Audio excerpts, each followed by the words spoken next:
Saint-Esprit, c'est toi qui as soufflé pour inspirer la parole de Dieu. C'est toi aujourd'hui qui vas souffler pour que ces mots soient transformés en révélation. Et on t'invite, Saint-Esprit, tu es plus que le bienvenu, on aime ton ministère. Et aujourd'hui, on a des attentes à ce que l'information soit changée en révélation pour que ça amène à la transformation. Voilà, Saint-Esprit. Amen. Vous êtes d'accord? Alors aujourd'hui, c'est un petit peu, j'ai parlé avec Pasteur Denis, on va toucher à des sujets. Vous savez qu'on a recommencé l'Église ici, hein? À partir de la COVID, on s'est ramassé comme une dizaine de personnes, puis on ne s'était pas soumis à rien. Fait qu'il y a beaucoup de gens qui ont quitté. On avait averti les gens que c'était une arnaque. Fait qu'on a recommencé à zéro.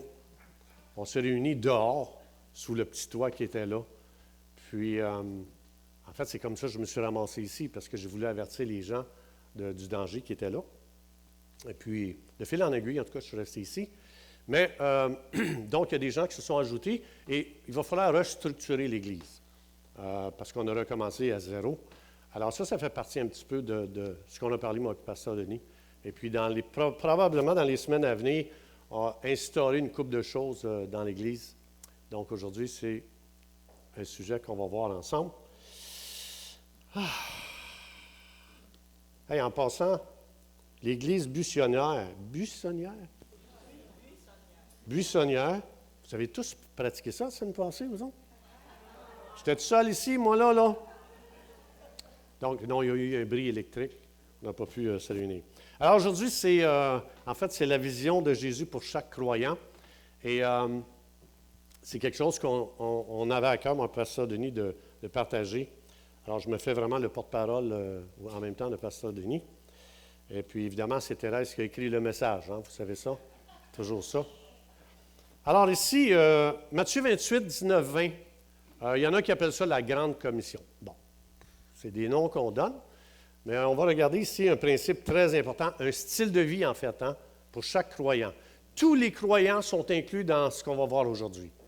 Donc, si jamais tu te sens visé, sache que ce n'est pas moi qui te vise, c'est la parole de Dieu qui t'interpelle, OK? Je suis seulement le messager, mais on va laisser le message parler aujourd'hui. Alors, ça dit, Jésus, il dit ceci, hein, Jésus, il est mort sur la croix, il est ressuscité des morts. Et puis après sa résurrection, juste avant de quitter, hein, les dernières paroles de quelqu'un qui nous quitte sont importantes. Il va dire ici, à chaque croyant, quoi? Allez, faites de toutes les nations des disciples. En grec, c'est mathétès, on va le voir tantôt, parce qu'on va savoir c'est quoi un disciple, on va voir ça. Donc, les baptisants, au nom du Père, du Fils, du Saint-Esprit, et ensuite, qu'est-ce qu'il dit? Et enseignez-leur à observer tout ce que je vous ai prescrit. Et il va donner une promesse incroyable avec ça pour les gens qui veulent vivre la présence de Dieu, qui voulaient faire l'expérience de la présence de Dieu.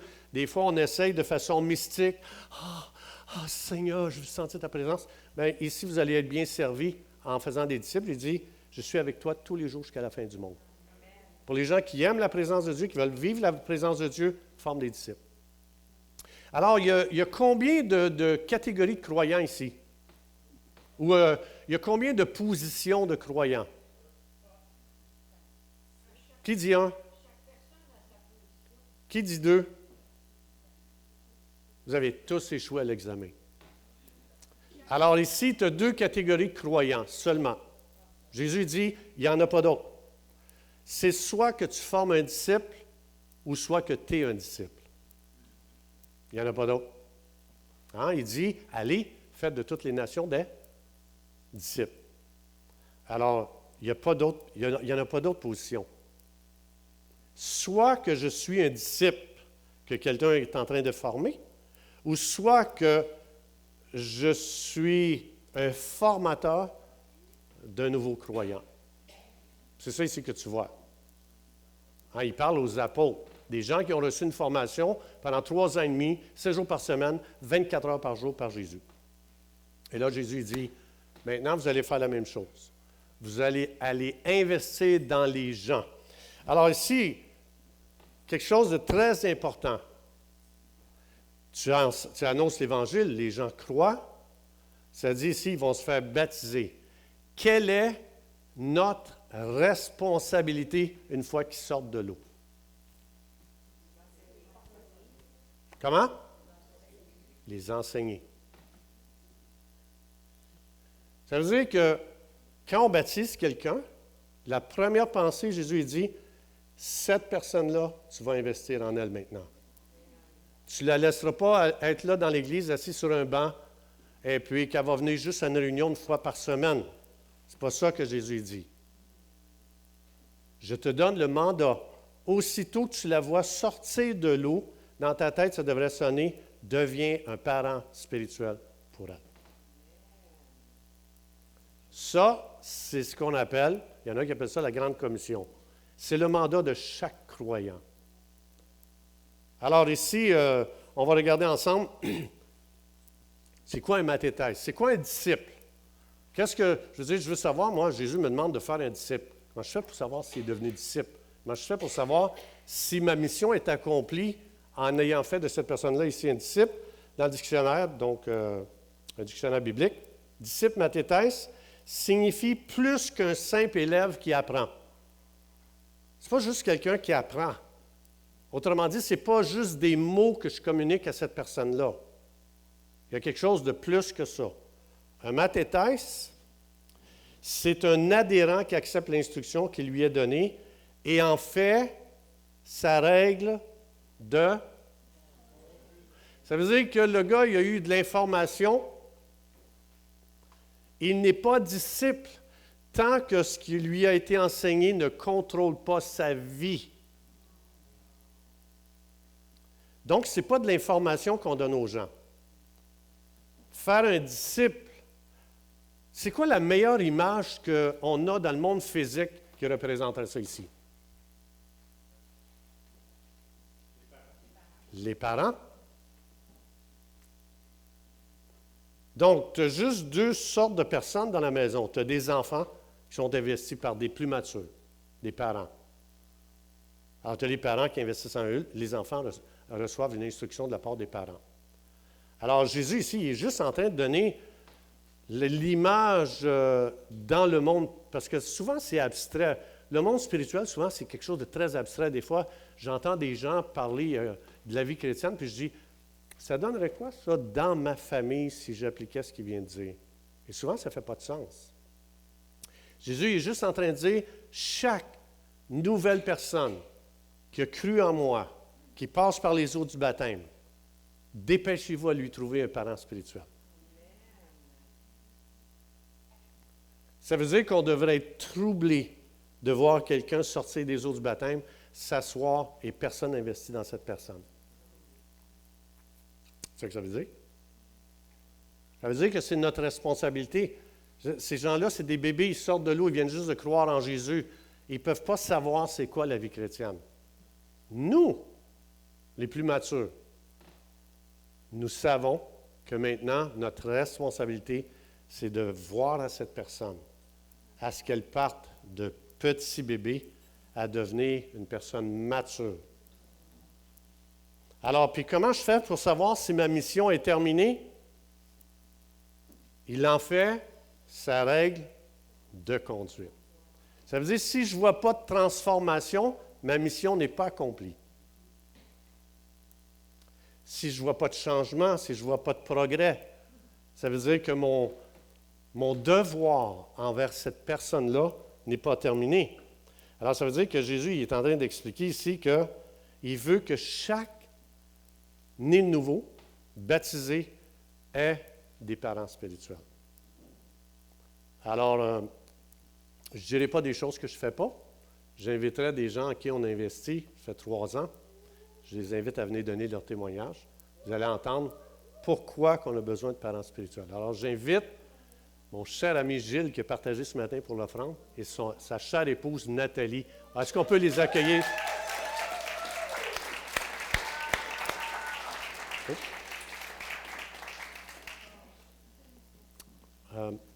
Est-ce que Rusty ici? Rusty, can we have the microphone, please? Donc, juste avant que pas le téléphone, mais le microphone s'ouvre, je veux juste vous dire, on se rencontre une fois par semaine, on a toujours un temps divin.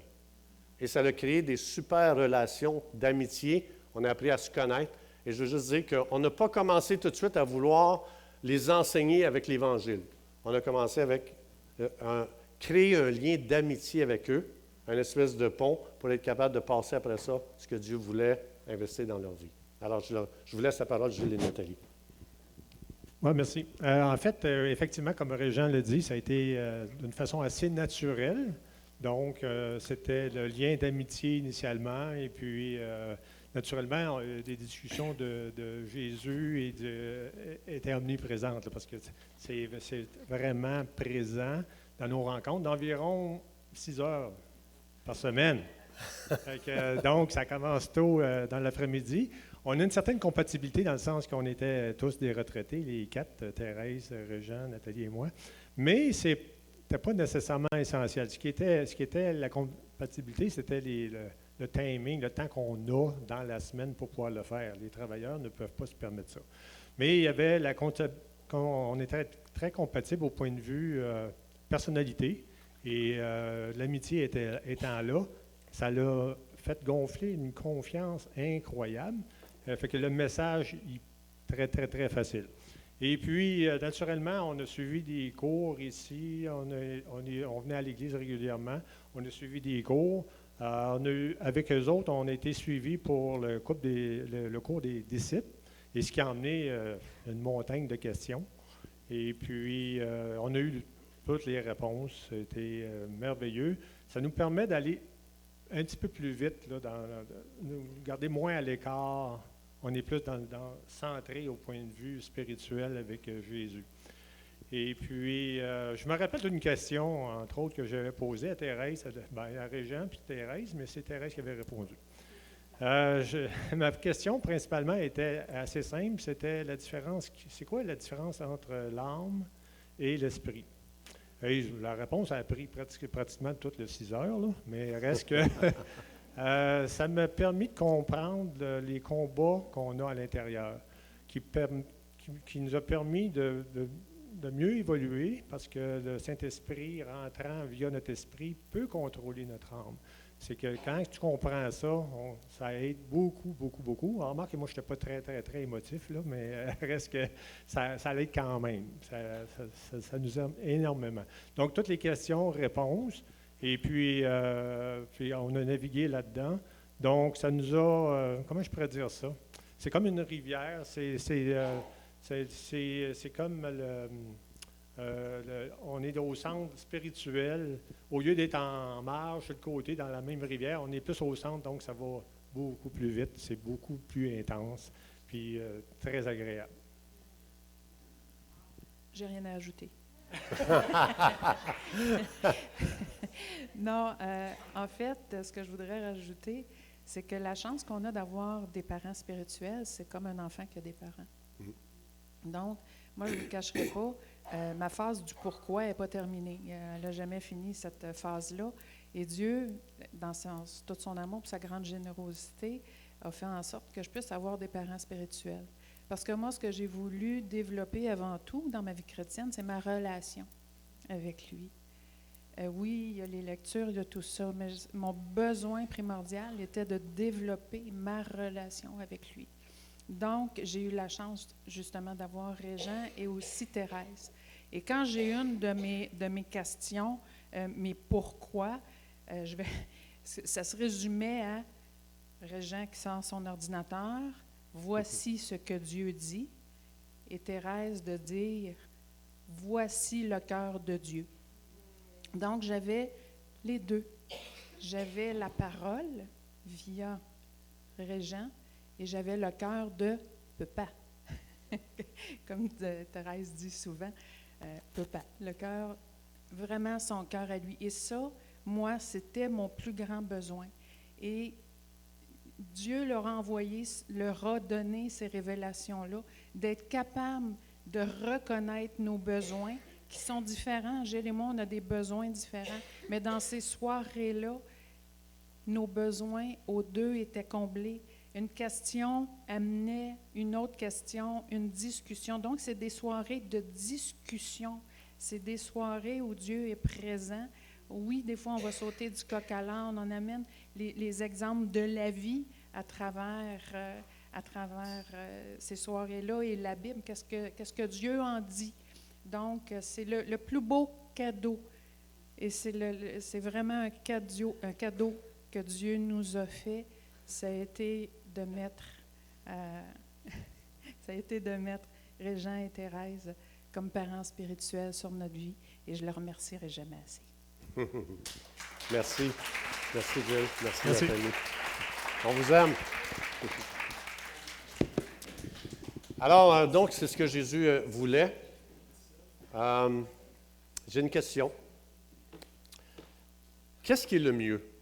Est-ce que c'est mieux une maman qui a un enfant, mais qu'elle entreprend dès sa naissance puis qu'elle s'occupe de cet enfant-là jusqu'à la maturité? Ou c'est mieux une maman qui a 20 enfants, elle les laisse là dans la maison puis elle ne s'en occupe pas? J'ai une question. Qu'est-ce que Jésus voulait pour l'Église? Que l'Église devienne méga, non disciple, présent, mais non disciple? Ou une Église qui a juste 2-3 personnes, mais qui sont entrepris comme une maman entreprend ses enfants, le père et la mère? Alors, ce n'est pas la grandeur de l'Église qui fait son succès. C'est combien de personnes sont arrivées à la maturité dans cette Église-là. Ça, c'est le vrai succès. C'est comme ça que Dieu évalue une Église. Hein? Dans l'Apocalypse, tu dis, tu es riche, tu es extraordinaire, Jésus dit, tu es pauvre, aveugle et nu. Alors, ça ne veut rien dire le nombre. Le plus important, Jésus veut voir les gens devenir matures. Comme le cœur de parents qui veut voir ses enfants un jour qui deviennent autonomes, qui sont capables de fonctionner dans la société et puis qu'ils sont équipés, ils les ont équipés. Alors, c'est un petit peu pourquoi que Jésus nous a dit ici de faire ça. Alors, Dieu ne veut pas des conversions, il veut des disciples. Évidemment, ils vont passer par la conversion. Alors, Jésus ici, il va dire quelque chose, donc ça ici on l'a lu. Jésus va le dire, Jésus va revenir à ça, il va dire ici, Jésus va dire aux Juifs qui avaient cru en lui, « Si vous demeurez dans ma parole. » Ah, l'écran n'est pas là? Qu'est-ce qui se passe? Je l'ai perdu? Ah, OK, je vais essayer de vous la redonner. Tiens, vous voyez, je ne vous compte pas des pipes. Alors Jésus, il dit, « Si vous demeurez dans ma parole, vous êtes quoi? Vous êtes mes disciples. » Et voici ici ce que Jésus va dire. C'est quoi un disciple? Il va dire, voici le signe que quelqu'un est réellement un disciple. Il va dire, vous connaîtrez la vérité. Vérité, en grec, c'est le mot alesia. Et alesia, ça veut dire voir de l'autre côté d'un voile. Parce que le mensonge vient créer une réalité devant les yeux des gens. Mais Jésus dit, si tu deviens mon disciple, tu vas passer de l'autre côté du voile, c'est-à-dire que tu vas tout voir de façon nouvelle, avec une nouvelle réalité. Et il dit, si tu veux savoir si tu as traversé ce voile-là, il dit, traverser le voile va te rendre libre. Ça veut dire quoi, être libre? Je fais n'importe quoi? C'est ça que ça veut dire? Alors, on va voir ça ici. Alesia, ça veut dire, c'est une réalité non voilée. Ça, c'est le mot grec, la définition. Mais libre veut dire ceci. Alors, Jésus dit, voici comment tu vas reconnaître que quelqu'un est un disciple. Cette personne-là est capable de fonctionner librement. Une personne blessée, frustrée, massacrée dans son âme ne fonctionnera jamais, jamais, jamais normalement. Jamais. Alors, libre, ça veut dire, comme Gilles, on va le voir aujourd'hui dans le sujet qu'on voit, ça veut dire que c'est quelqu'un qui vit sans crainte. C'est quelqu'un qui vit sans entrave, sans dépendance. Ça, c'est le mot éleutéros. Ça veut dire ça. C'est quelqu'un qui vit sans dépendance, c'est quelqu'un qui est libre de toute dépendance, libre de souffrance, libre de crainte, libre de blessure, libre d'aveuglement, libre du mensonge, libre de quelconque esclavage que ce soit. Il y a combien de disciples dans l'Église?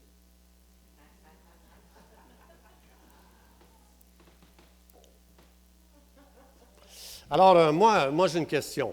Comment ça se fait qu'on m'a parlé de Jésus, j'ai accepté Jésus dans ma vie? Comment ça se fait que j'ai encore des problèmes et que je n'ai pas la victoire? Pourtant, j'ai cru en lui. Et souvent, on pense que c'est magique. On va aller voir si la Bible dit ça, que c'est magique. Encore? Y a-t-il moyen de régler ça? C'est-tu en arrière, Fanny? Bon. Au nom de Jésus, esprit de film, on te lit. Hey, révélé en plus. Elle confirme le message. Elle confirme. L'autre bord du voile, hein? Alors ici, regardez bien ce que Dieu, l'Esprit de Dieu va dire dans Jacques 1,21. Parce que quand j'ai reçu Jésus, dans Éphésiens 2,1, ça dit que mon esprit était régénéré. On peut l'appeler le nouvel homme, la nouvelle nature. Je suis devenu quelqu'un de complètement nouveau. Quelqu'un d'autre. Ça veut dire que j'ai deux natures. J'ai la nature que je suis né déchu à ma naissance, mais ça veut dire que j'ai reçu une nouvelle nature qu'elle n'a jamais été touchée par le péché. Mais, puisqu'on est tripartite, ici, il va dire dans Jacques 21, « Recevez avec douceur la parole de Dieu qui a été plantée en vous et qui peut sauver quoi? L'âme. L'âme est composée de quoi? Pensée, émotion, volonté, raison et intelligence. Quand j'ai dit Jésus vient dans ma vie, il est rentré dans ma vie, ces 5 choses-là n'ont pas été délivrées. Sozo, ça ne veut pas dire juste sauver. Ça veut dire, on va le voir ici, sozo, ce que ça veut dire, sauver, évidemment, comme ici ça dit, mais ça veut dire délivrer. Donc, je pourrais dire, reçois la parole de Dieu pour être délivré, pour que ton âme soit délivrée, tes pensées soient délivrées, ou encore que ta volonté soit mise à l'abri. Ça veut dire ça, sozo. Délivrer, mettre à l'abri, guérir ton âme, dont mes émotions ont besoin d'être guéries. Restaurer ton âme, ta raison, rétablir ton âme, ton intelligence, préserver ton âme du danger, tes pensées, préserver ton âme de la destruction, bien fonctionner dans ton âme, dans tes émotions, rendre ton âme complète, entière à ta raison, donc qui fait partie de l'âme, et que ton âme vive la plénitude. Ici, il est en train de dire, l'âme est endommagée tous les jours. Hein? Tu es rentré à l'église ce matin, puis tu t'attendais à ce que, je ne sais pas moi, je te dise bonjour, puis j'ai passé à côté de toi, je ne t'ai pas vu, puis là, tu es blessé. Tu n'es pas blessé dans ton esprit, tu es blessé dans ton âme. Ça veut dire, aussitôt que tu vis une blessure, tu as besoin d'être sous le ministère du Saint-Esprit, que lui révèle la parole de Dieu pour venir guérir ta blessure que tu as eue aujourd'hui en rentrant dans l'Église. Elle a besoin continuellement de la parole. Personne ne m'apprécie, personne ne me reconnaît, personne ne m'honore, personne ne voit mes dons. Un chrétien amérique. Alors, c'est ce que ça veut dire ici. Ça veut dire qu'un disciple, c'est quelqu'un qui apprend à être sous le ministère du Saint-Esprit avec la parole de Dieu, et la parole de Dieu va venir guérir son âme. Mais ça, on a besoin. C'est pour ça que tu vois, s'il n'y a pas de disciples dans une église, tu vas rencontrer des gens qui vivent dans leur âme et que c'est que des gens frustrés, blessés, déçus, qui n'ont pas la victoire, puis ça ne marche jamais. Puis les gens se demandent à un moment donné, coudonc, je ne comprends pas, je parle en langue, je prophétise, je fais des miracles, je fais des guérisons. Ça ne veut pas dire que ça guérit ton âme, ces choses-là. Aujourd'hui, Caroline nous a donné un témoignage, elle est peut-être la plus brisée de l'Église. Mais non, Yves est là. Ah, Yves est là. Ça fait qu'elle est correct. Mais tout ça pour dire ceci, je dois recevoir la parole de Dieu dans le but que mon âme puisse passer à travers une guérison. Je vais vous donner un témoignage personnel. Ne riez pas de moi, OK? Moi, je n'ai pas eu de parents. Ma sœur ici en avant, elle est témoin de ça, mon autre sœur. Mes parents sont partis de la maison. Et puis, ma sœur, la plus aînée ici, Micheline, elle avait 10 ans. Je n'ai pas eu de père, je n'ai pas eu de mère. C'est elle qui nous a élevés. On était 6 enfants. Et c'est elle, à 10 ans, qu'elle devait s'occuper de nous à la maison. Alors là, de fil en aiguille, en tout cas, on s'est ramassés dans des foyers d'accueil. Et donc, ça fait une âme très endommagée, ça. Moi, mon âme était énormément endommagée. Je veux dire, ça brise plein de choses à l'intérieur de toi. Et puis, à l'âge de 19 ans, on me parle de Jésus, je reçois Jésus. Donc, ça fait 6 ans de ça. Et puis, là, je me souviens un jour, on était mariés, puis c'était au début de mon mariage, puis on a commencé à avoir des enfants.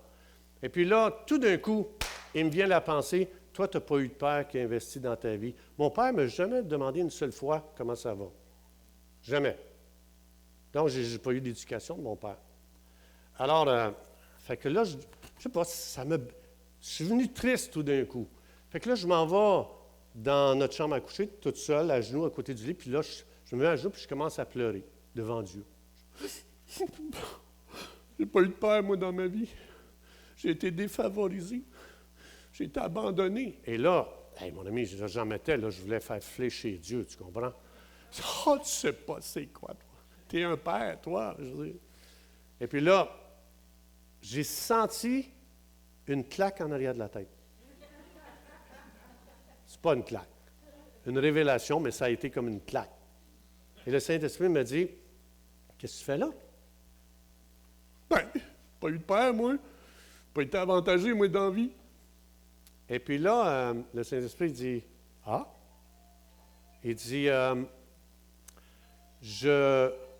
sais-tu que quand j'essaie des fois d'amener des gens à Jésus, et l'enfant a tellement été attaché à son père, il a tellement cru, dur comme du fer, tout ce que son père lui a dit, là, même fait des bonnes œuvres pour aller au ciel, là, lui, il est attaché, là, il est lié, là. Toi, quand je t'ai rencontré, ton père n'avait rien investi en toi, tu es une page blanche. Je peux déjà, toi, commencer à zéro. Il y en a, il faut que je commence à moins 500 pour les amener à zéro. Toi, je n'ai pas besoin de rien défaire. Tu as été défaite par la vie. Tu as été brisé. Tu es une feuille blanche, vierge, et maintenant, je peux écrire, tu commences déjà. Et en plus, tu as déjà un père dans le ciel. Tu as un meilleur père que ton père n'aurait jamais pu être. Et en plus, ton père t'a donné le livre le plus sage et le plus intelligent du monde, qu'on appelle le livre des Proverbes. Alors, il est où le problème? Arrête ça. Et cette révélation-là, instantanément, je me suis levé, je suis, mais fini. Plus jamais. Le Saint-Esprit, c'est ça, Alicia. Il m'a amené, hein, Jean 16, 13, ça dit, le Saint-Esprit va te guider, odégéo. Hein? Je voulais l'expliquer. Odégéo, ça veut dire quand tu allais dans une ville inconnue, tu pouvais prendre un visiteur, tu le payais, puis lui, il te faisait visiter toute la ville. Tout ce que tu ne connaissais pas, lui, il te l'expliquait. Le Saint-Esprit, son rôle, c'est de te prendre par la main et de t'amener dans une réalité non voilée. Hein? Il vous guidera dans toute la vérité. Il va vous guider de l'autre côté du voile et cette vérité-là va te rendre libre. Ce jour-là, en un instant, je n'ai pas eu besoin de thérapie. Je n'ai pas eu besoin de spécialiste. Je n'ai pas eu besoin d'aller voir un psy. Le Saint-Esprit, instantanément, il dit, viens de l'autre côté du voile. Et là, il commence à me dire, tu es favorisé. Et c'est drôle que j'ai été guéri instantanément, ça ne m'est plus jamais, jamais, jamais revenu à l'esprit que j'ai été défavorisé. Et en plus, Dieu dit, toi qui n'as pas eu d'éducation, je vais t'utiliser pour éduquer mon peuple. Pour que toute la gloire aille à lui. Ça, c'est le royaume de Dieu. Et c'est ce que ça fait. Alesia, qui veut dire une réalité non voilée. Le Saint-Esprit, son ministère, c'est de nous prendre par la main, de dire, ta blessure, là, dans 2 secondes, est terminée. Ah oui, comment tu vas faire? Je vais t'amener de l'autre côté du voile, puis tu vas voir la chose sous un nouvel angle, dans une nouvelle réalité, et c'est ça qui te rend libre. J'ai été libéré instantanément d'un mensonge que Satan voulait que je vive dedans. Je me morfonde, puis que là, je commence à m'apitoyer sur moi. Et c'est ça que Dieu veut qu'on fasse avec les gens. Des mathétèses, c'est on a la responsabilité par le Saint-Esprit, pas par une méthode. Quand on a rencontré Gilles et Nathalie, on a demandé au Saint-Esprit, révèle-nous ce que tu fais dans leur vie, on n'initiera pas nous. Montre-nous ce que tu fais, on va se joindre à ce que toi tu fais. On n'arrive pas, bon, sortez votre livre de disciples, on va commencer aujourd'hui. Non, ça c'est un manque d'amour et de respect total. On voulait apprendre à les connaître d'abord. Et je ne me souviens plus combien de temps ça a pris, peu importe, ce n'est pas important. Mais je dis, on voulait être attentif à ce que l'Esprit de Dieu fait, puis on fait juste se joindre. Saint-Esprit nous montre juste, c'est là qu'ils sont. OK. Puis là, c'est facile de savoir ce que le Saint-Esprit fait dans la vie d'une personne. Vous savez comment? Écoute-les. Écoute leurs questions. Ça te dit où est-ce qu'ils sont. Ça te dit exactement ce que l'Esprit fait dans leur vie. Et on se joint à ça. Alors ici, regarde qu'est-ce que ça dit dans 2 Corinthiens 4,4. Satan, le Dieu de ce siècle, a aveuglé, voilé la vérité. Il a aveuglé l'intelligence, afin qu'il ne visse pas briller la splendeur de l'Évangile. Alors lui, par son mensonge, il est toujours en train de voiler les gens. Il est toujours en train de voiler les gens par le mensonge. Donc, c'est pour ça que le Saint-Esprit, ici, ça dit, lui, son ministère, c'est de t'amener dans la vérité, de l'autre côté du voile. Alors, ici, Jean 8, 44, Jésus le dit, Satan, c'est le père du mensonge, et il voit la réalité ou la vérité qui libère. Ça, c'est pour ça que Dieu dit, quand tu vois quelqu'un sortir de l'eau, l'ennemi, là, il va le cibler. Tu fais des enfants. Ah, il va falloir régler ça, s'il vous plaît. Tu fais des enfants, c'est pareil comme si tu fais des enfants, tu quittes la maison, puis tu laisses les enfants tout seuls dans la maison. Est-ce que les enfants sont en sécurité? Quand on n'investit pas dans les gens, on est en train d'exposer tous les gens qui ont cru en Jésus à un très grand danger. Une maison avec des enfants sans parents, les enfants sont menacés. Et c'est pour ça que Dieu dit, devenez des parents spirituels pour les gens. Ça, c'est le cœur de Dieu. Alors, Paul, ici, il va dire dans Galates 4, 19, il va dire, « Mes enfants, pour qui j'éprouve de nouveau les douleurs de l'enfantement. » Eh boy! Ouh! Hi! Il dit, « Jusqu'à ce que... » Nos enfants, c'est à quel âge qu'ils deviennent adultes? 18 ans? Imagine-toi si tu avais souffert pour que tes enfants deviennent matures pendant 18 ans. Hein? Paul, il dit, j'ai une douleur à l'intérieur de moi. Il y a une douleur qui ne part pas. Il n'est pas encore mature. Et l'Église devrait souffrir de voir des gens qui n'ont pas de parents spirituels. Parce que c'est le mandat de l'Église. Alors, il va dire jusqu'à ce que Christ soit formé en vous, morpho. Le mot morpho vient de métamorpho. Ça veut dire quoi, métamorpho? Complètement transformé. Hein? Ça veut dire, c'est un dérivé de métamorpho. Un exemple, une chenille qui est devenue un papillon, ça c'est métamorpho. Autrement dit, il est en train de dire, ici le mot est très important, il est en train de dire, quand tu viens à Jésus, il n'y a pas de métamorpho encore. Tu n'es pas formé, tu es très vulnérable et tu es très fragile. Et Paul il explique, il dit, surtout, pas des méthodes, pas des programmes de foule pour essayer de former les gens. Des mamans avec des tripes. C'est ça qu'on a besoin. On n'a pas besoin de programme. On n'a pas besoin de méthodes et de techniques. On a besoin d'avoir les vraies tripes de maman pour que ces gens-là, Christ, on voit Jésus dans ces gens-là. Ça, c'est le cœur que Dieu veut qu'on ait. Alors ici, il est en train d'expliquer quelque chose de très, très glorieux. Morpho, ça veut dire, comme j'ai dit, hein, une chenille qui devient un papillon. Ce qu'il est en train de dire, cherche pas à améliorer les gens. Parce que quand tu es passé de chenille à papillon, c'est deux choses complètement de nature différente. Hein, la chenille marche dans le gazon, le papillon est dans une autre dimension.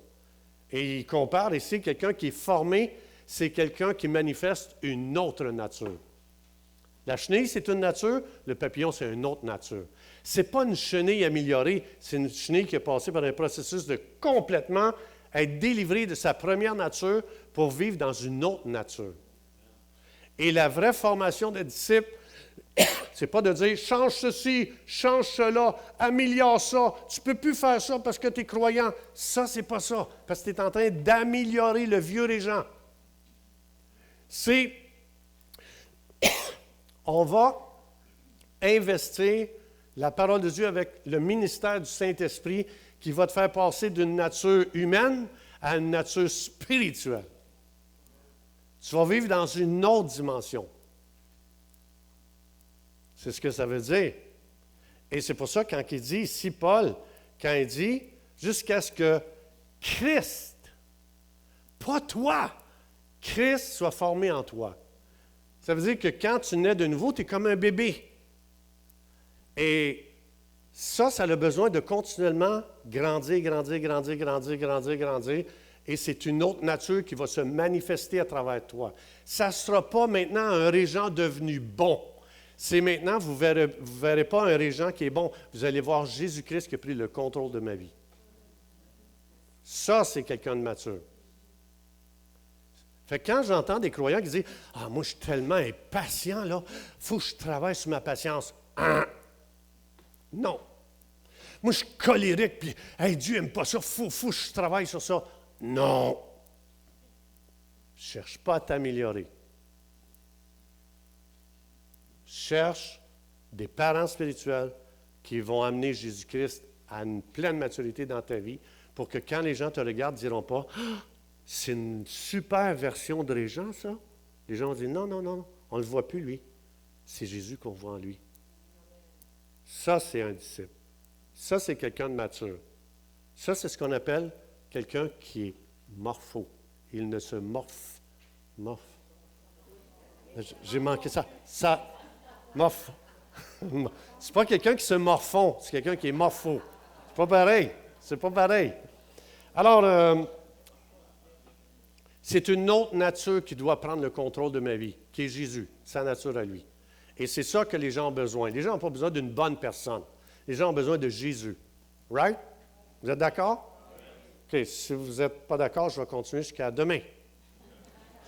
Alors, regardez encore un autre Jean qui est dans la même... Ces gens-là, ils ont reçu quelque chose de Jésus avant qu'ils partent, que ça les a profondément impactés. L'apôtre Jean, ici, qui va dire « Je n'ai pas de plus grande joie que d'apprendre que mes enfants marchent dans la... qui marchent de l'autre côté du voile. » Qui ont une nouvelle compréhension de toutes choses, qui ont une nouvelle vision de toute réalité dans ce monde, qui ont une compréhension spirituelle, autrement dit. C'est ce que ça veut dire ici. C'est ça que ça veut dire, vérité. En vérité, Alesia veut dire une réalité non voilée. Comme, par exemple, moi, quand j'étais jeune, quand je voyais un carré de sable, toute une tentation à l'intérieur. Aujourd'hui, je vois un carré de sable. Pensez-vous que je vis ce combat-là? Parce que je suis dans une autre réalité. Je suis dans une autre sphère. Bien, c'est la même chose quand tu vois les chrétiens, toujours des combats. C'est dur. Le diable est après moi. Oh, ça va mal. Oh, Colin. Je ne sais pas, là. C'est pas Jésus. Je n'ai jamais vu Jésus dire ça. Oh, le diable, fait 40 jours dans le désert, là, jeudi, je suis tanné, moi, il est après moi. Lui... Si Jésus est formé en moi, puis je traverse une épreuve, il est écrit.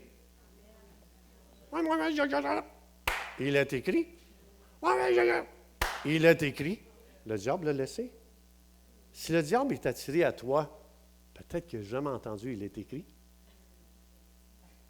Peut-être qu'il voit ton âme qui est blessée, elle n'a pas la parole de Dieu, et le diable dit moi, il donnait toute une ride à cette personne-là.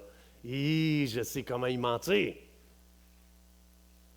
Alors Jean, il dit, j'ai pas de plus grande joie que d'apprendre que vous marchez de l'autre côté du voile. Alesia. Que vous voyez toutes choses différemment. Que maintenant, vous voyez comme Jésus voit. Alors, vous dites, moi, je ne sais pas trop quoi faire. Libre, je vous l'ai lu tantôt. Ouais, bien, c'est ça. Alors, est-ce qu'on ne veut pas laisser les gens comme ça avec un fardeau sur les bras? On veut juste vous dire qu'on est là, nous, pour donner des outils aux gens, pour pas quand vous allez investir dans les gens, que vous viviez de la frustration. Alors, on est là pour s'aider les uns les autres. Il n'y a personne de meilleur un que l'autre. On est juste là pour que tout le monde puisse arriver à ce qu'on voit Jésus dans votre vie. Ça, c'est le mandat qu'on a reçu.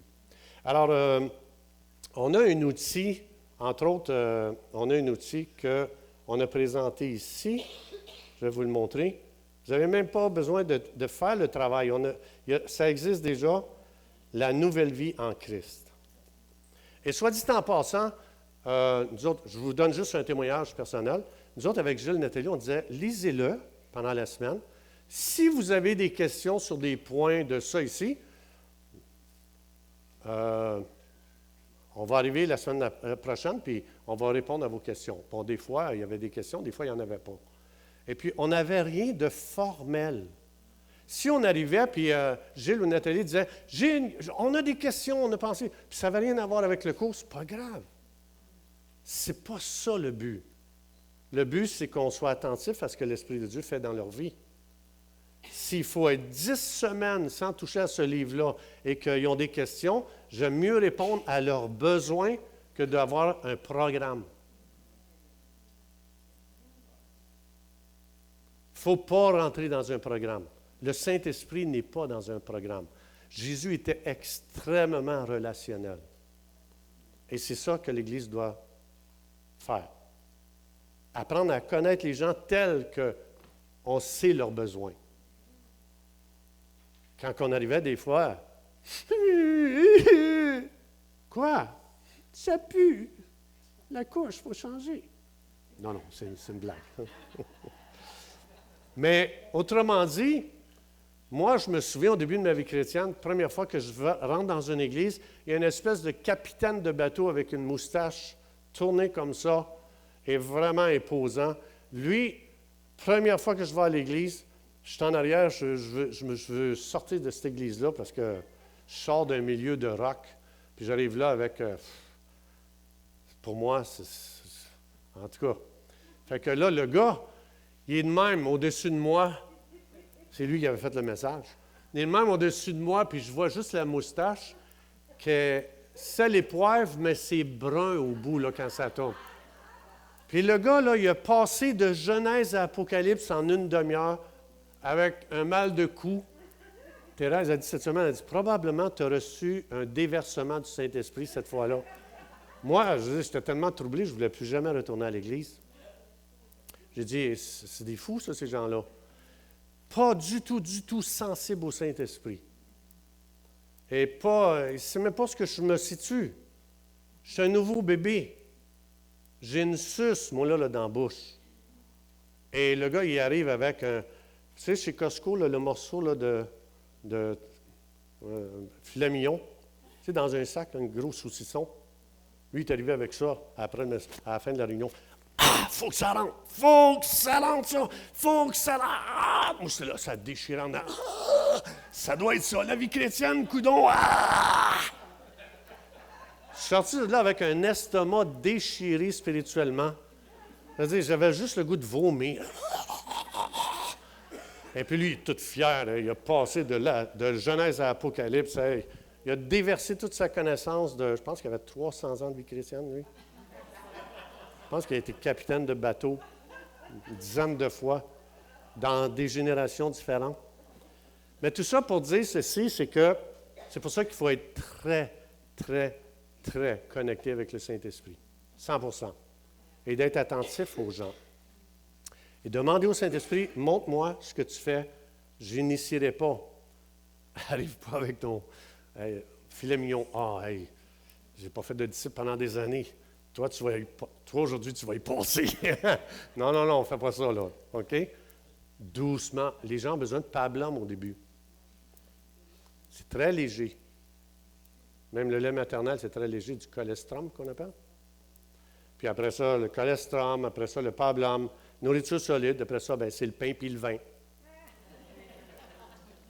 Alors, donc, ça ici, on a ça de disponible. Ah, il est parti encore. Donc, ça s'appelle la nouvelle vie en Christ. Donc, ça, vous faites juste suivre ça. Ah non. Attendez un petit peu. Bon, pas grave. Puis aussi, on a une armoire de nourriture en arrière, là, du plancher jusqu'au plafond. C'est des cours qu'on a donnés ici pendant 18 ans. Et puis, inquiétez-vous pas, il y a de la nourriture suffisamment pour tout le monde. Et là, c'est pour ça qu'on promouvoit présentement le cours de Romains. Bravo aux gens qui ont commencé à se réunir, puis ils utilisent ça. Et vous n'avez pas besoin de rien préparer. Le plat est déjà préparé. Vous n'avez pas besoin de devenir des théologiens. D'ailleurs, on n'en veut pas. On veut des mamans et des papas. C'est ça qu'on veut. Hein? Parce que c'est ça qu'on a besoin. Alors, mais faites-vous-en pas. Il y a déjà des gens, le cours de Romains, c'est toutes les bases de la vie chrétienne, toutes les doctrines majeures qu'un croyant doit avoir. Puis c'est déjà là, ici. On va en mettre de temps en temps sur le site, parce qu'on ne veut pas non plus perdre les gens. Donc ça, vous y allez tranquillement, vous vous réunissez, vous écoutez ça. Après, vous priez les uns pour les autres sur le sujet que vous avez vu, et ces gens-là vont grandir. Et puis inquiétez-vous pas, si vous avez un cœur de former des disciples, avez-vous déjà vu une jeune fille, elle tombe enceinte, elle, les enfants, elle ne voulait rien savoir de ça, tombe enceinte, elle a un bébé. Avez-vous déjà remarqué comment elle devient maman instantanément? Hein? C'est fou! Elle n'est pas allée à l'école, elle n'a pas dit « il faut que je suive des cours pour comment être une maman, là. » Non, non. Elle a accouché, puis on dirait que ça vient ensemble. On dirait que ça vient tout ensemble, ça. Elle accouche, elle devient une mère comme tu n'as jamais vu dans sa vie. C'est ça que Paul ici expliquait. Le jour où on est à l'écoute de Dieu, tu veux que je fasse des disciples? OK, je me lève. Je ne me sens pas prêt, je ne me sens pas qualifié, je ne me sens pas à la hauteur. Ce n'est pas important comment on se sent. Jésus dit, je vais être avec toi. Et vous allez voir que quand on fait ça, les révélations qui viennent, c'est extraordinaire. Parce que Dieu voit la soif du bébé. Il voit sa faim. Et il va t'utiliser pour passer à travers toi, pour nourrir cette personne-là et l'amener à la croissance. Mais encore une fois, je veux juste dire, l'information, sans le ministère du Saint-Esprit, il n'y a pas de transformation. Ne visez pas l'information, visez la transformation. Il faut inviter le Saint-Esprit. Viens. Saint-Esprit, tu es le bienvenu. On appelle cette Église à devenir soit des disciples ou des formateurs de disciples. Puis on prie dans le nom de Jésus, on décrète une onction du Saint-Esprit extraordinaire dans ce rassemblement, dans cette communauté, pour que les gens aient les tripes d'une maman pour investir dans les gens. Que personne ne se sente orphelin dans le corps. On appelle des cœurs de parents. On appelle des gens qui ont soif d'être sous des parents, puis on appelle des parents qui ont des tripes de maman pour investir dans les gens, dans le nom puissant de Jésus. Qui est d'accord? Amen. Soyez bénis. Bon dimanche.